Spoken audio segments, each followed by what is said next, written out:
Jirani yangu tunapendeza. Jirani. Umekaa kama una mawazo.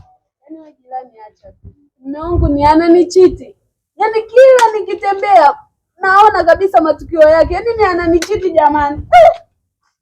Sasa jirani, dawa ya mwanaume anayekuchiti na we ni kumchiti. Yaani chiti tu chiti.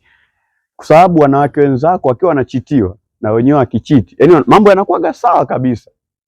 Sasa unafeli wapi? Yaani wewe jirani acha tu, mimi mume wangu nampenda. Yaani hata kumchiti naogopa. Sasa sikia. Mimi nina jambo. Fanya hivi. Kwa kuwa amekuchiti sana na umechoka kuumizwa, ili usiumie, basi ndio fanye. Amna. Yaani wewe tukifanya tu utaona kabisa roho yako inakuwa nyepesi, yaani inakuwa nyepesi kabisa yani. Yaani mimi hapana, ni siwezi. Jirani. Yaani hamnaga mkate mgumu mbele ya chai. Mimi ni chai, wewe ni mkate.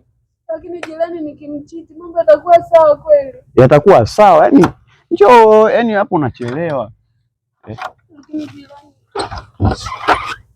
Wewe choma ndani. Hivi vitu vidogo mimi naweza nikavisolve.